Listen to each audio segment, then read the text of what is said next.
wong sing wis duwe bojo ngono ya. Niku Pak. Ngono kuwi pokoke kudu ngerti wates-watese. Eman-eman ayumu nduk kaya ngono kuwi. Ya, ngono kuwi. Wut.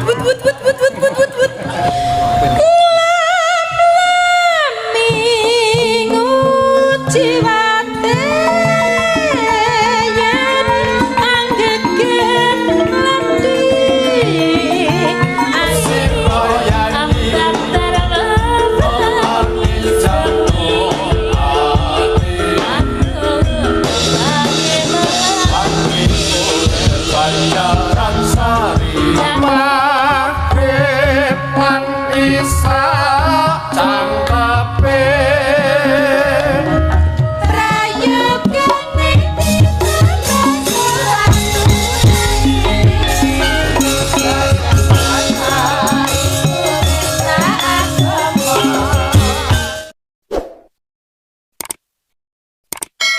dan yang terutama tepuk tangan yang meriah untuk warga masyarakat Kecamatan Banyumanik.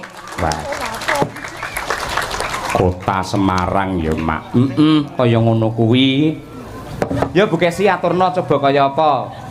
Ngujiwat sak bawane. Ya, kaya ngono.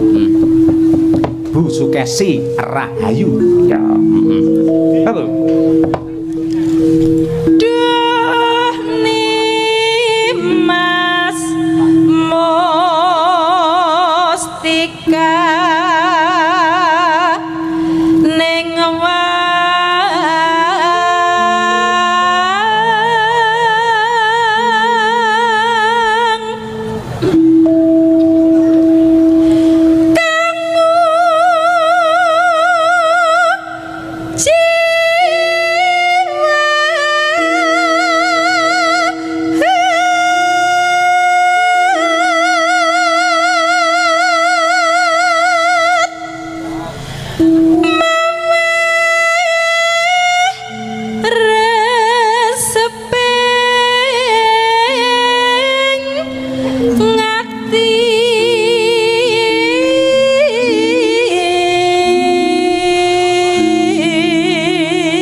Monggo langgamipun Bu Sukesi Rahayu.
ento wis dudu bocah enom meneh parandene bukesi suarane isih ungkul kaya ngono ya Mak. Ora mung suarane sing sik utuh, sarirane ya isih padhet kaya mengkono. Iya. Rumangsaku umure saya tambah kok malah saya enom ya, Nduk. Terima kasih, terima kasih. Kaya ngono kuwi.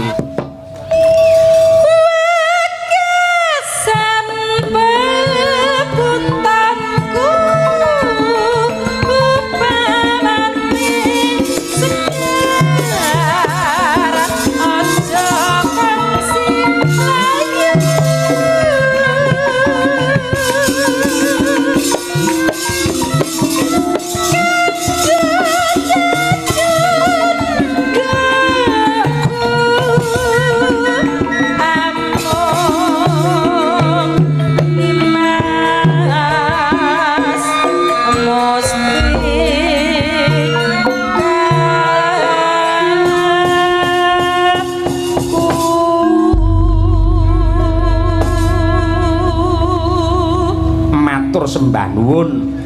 Ya saiki genti gendho Okvalica. Ya, mau sore ana Gambyong Parianom. Iki jurusane iki tari, malah nembe wae lulus menjadi sarjana seni. Ya saka isi Surakarta. Yen kowe sok nonton ing YouTube ngono kae anggere ana drama tari utawa drama wayang pemeran Dewi Rekian Sinta utawa Pergiwa ya iki cahe. Ya, dadi Dewi Sinta. Dasa mukane, aku dasa mukane. Tak colong kowe Sinta, tak colong. Apa kira-kira ora ngerti marang gedhening katresnanku? Nadyan to aku dhewe ngerti lamun to katresnan kuwi kanugrahan saka Gusti sing diparingake marang titah sing menungso ora bisa nampik milih. Ning tumraping dasa muka, luwih gampang tresnane mung wadon 1000 tinimbang nglalekake siji sing wis ngegem jantungku.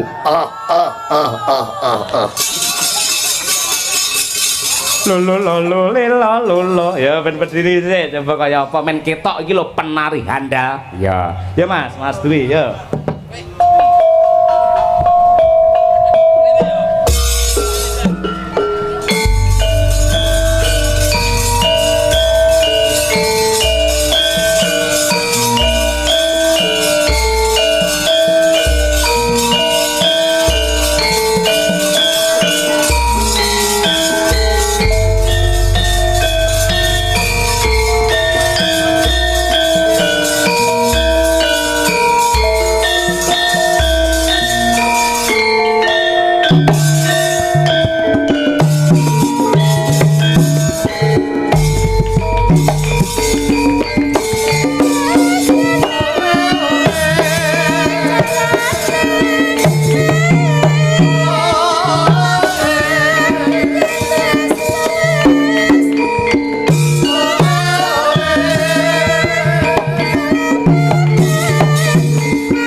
aja dikumpliti. Dadi wong lanangi senenge malah semu kurang ngono kuwi. Ngono kuwi. Nuwun sewu, wong wedok ki nduk, Pak. Lah nuwun sewu ngangge sandangan sing sarwa mepet-mepet ngono kae. Wong lanang malah wis bosen suwi-suwi. Ning lek kaya wong wedok sampean ngangge jarik wiron kaya ngene iki, sampean mlaku ngidul ya, terus enek angin kok kidul, terus akhirnya jarikmu wiron iki kena angin, terus kentolmu ketok mak lap. Wong lanang wis njilingi ngono kuwi nduk tenan. Betul malah ora. Iya, Masalah kentolku anu Pak. Apa? Gudi. Masa yo tetep tertarik to karo kentolku. Lho sing digoleki ya sing gedhi-gedhi ngene. Piye carane ndupak sing lanangi ndang mudar ngono lho maksude. Ah iya malah kaya ngono kuwi. Iki wis lulus ya, Nduk ya. Nggih, alhamdulillah. Selamat sarjana seni. Selanjutnya mau kemana, mau apa? Rabi. Loh, urung no, jesik. Ora kesusu rabi to? Mboten. Oh, apa? Penake apa, Mas? Lho. Lho. Aku tak WA. Apa cita-citamu bariki arep S2 apa arep ngopo? Insyaallah badhe S2, Pak. Jurusane? Pangestunipun. Jurusane? Napa nggih? Ini rupa. Mesin, Pak. Mesin. Oh iya, mesinnya jahit eglek ngono kae. Ya wis dadi apa wae, sing penting sekolahe kudu dirampungne. Dadi seorang wanita ketika cecunduk ngelmu akan sangat dihormati oleh siapapun. Nggih. Apa nek kaya sampeyan bocah ayu, lahir batin, suarane apik, len joget ya apik. Ngono ki wis to milih model wong lanang piye wae bisa. Iya, temenanan ngono kuwi nduk. Mula ya sampean gandeng duwe rupa ayu, tak ngibarate kaya gedhang sing wis suluh kae, aja nganti dipangan codot-codot sing ra tanggung jawab. Ngono kuwi. Kayak siapa itu, Pak? Ya sekitar kene lah codot iki, sekitar kene lah codot iki. Oh. Ah iya ngono kuwi. Iki lho nduk ana pamundhut ya kuwi Lestari. Iki saka penggemar sinden Madangkara Mas Dimas Setiawan diaturake kek sore le rawuh. Wah ya kaya apa nggih. Okvalica nggih. Monggo Cak dipun aturaken Lestari muga-muga tali silaturahim kerukunan warga masyarakat Banyumanik Kota Semarang tetap lestari sepanjang masa. Amin. Monggo Lestari jados.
Lisa.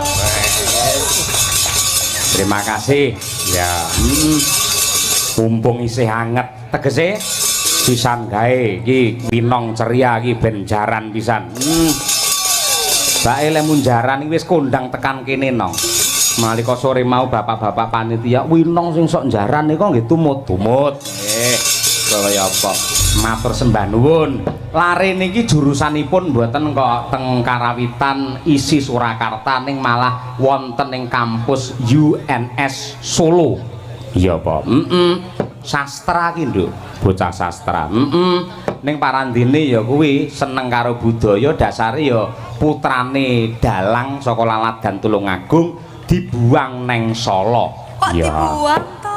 Kasarane ngono kuwi. Tegese sampean kon prihatin, kon sinau mula dibuang neng Solo, ora kon penak ning kon rekoso menuju kenikmatamu yang akan datang. Ngono lho, iki diomongi wong tua ngono.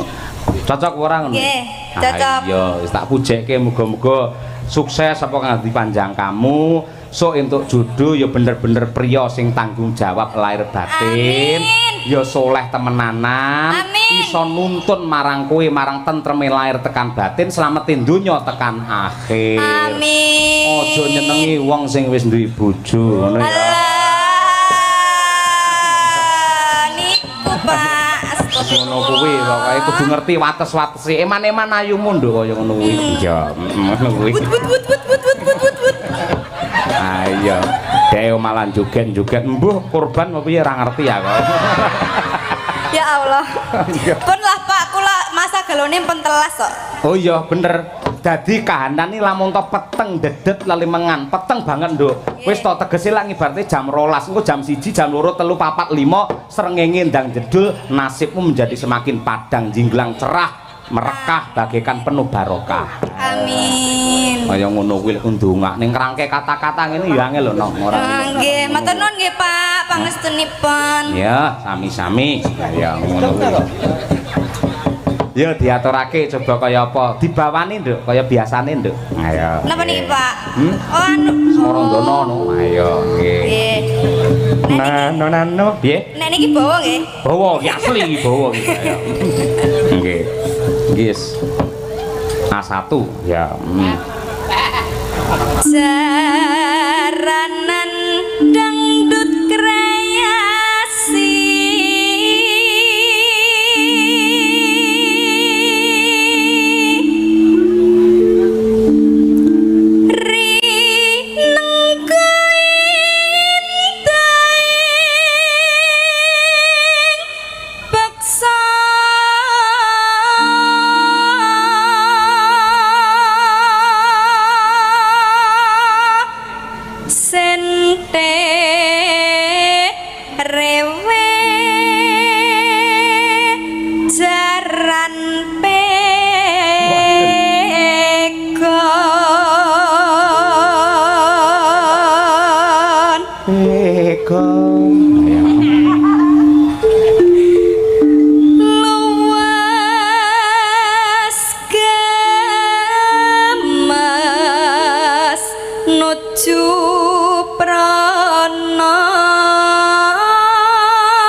persiapan sak ramban dangdut kedua Jaranke bersama Winong Nawangse. Oke, cecos.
meriah untuk Winong Nawangsih. Wah, jaran tenan. Oh iya. Iki ndang takon mandek lek ora ya gulung karo udo dhek ngendi. Ayo terima kasih. Ya, ana dawuh, Nduk. Ya piye, Mas? Request lagu pepiling di acara limbukan.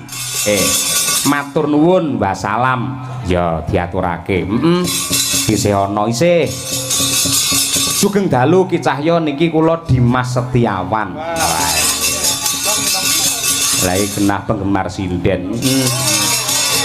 Lenong lek pengen kowe selamat lahir batin karo Dimas ae lho. Kare milih Dimas Setiawan apa Dimas Larso. Yo iki pepiling dhisik diaturake pamundhut saka pepundhenmu Bapak Yatno. Ya. Nyuwun bawanipun cobi Raka Mas Joko rumiyin. Ha ya, men ngaturake. Bawanipun dandang gula pepiling. Ya, monggo Mas Joko. Wasitoti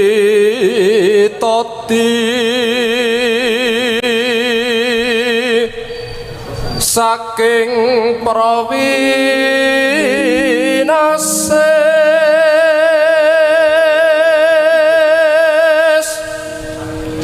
ngelingono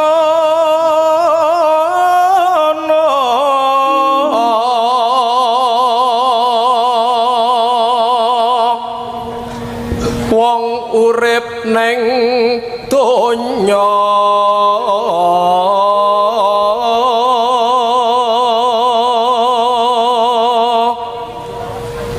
bebasan mung mampir ngombe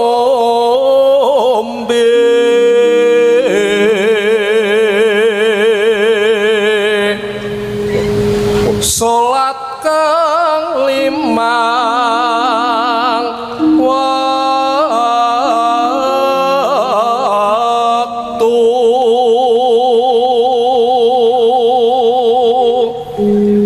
kudu tansah dipun lampahi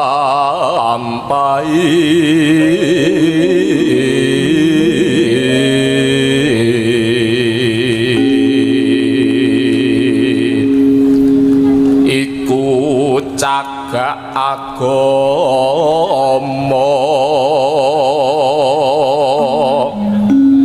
pakartikang luhur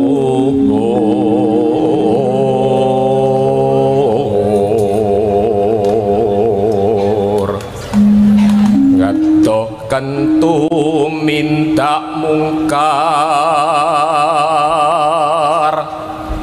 yakti urip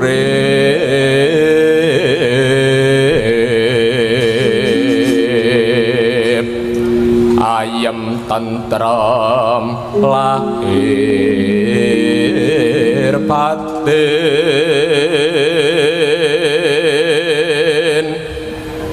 tekjo donya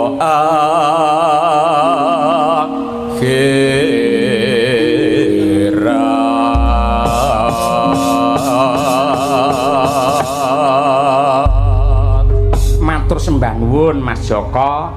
Men kena dipirsani mergo iki panggunge gamelan karo sinden lak meh sejajar. Terus men jumeneng antarane sapa? Mbak Dian Munasirah kelawan Mbak Nazwa. Wah iya coba men jumeneng aturake pepiling ya Mbak. Kaya ngono kuwi. Yo diaturake karya Abdi Solo Ki Haji Anom Surata. Monggo ca pepiling dados.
kasih Mbak Najwa karo Mbak Dian Munasiroh.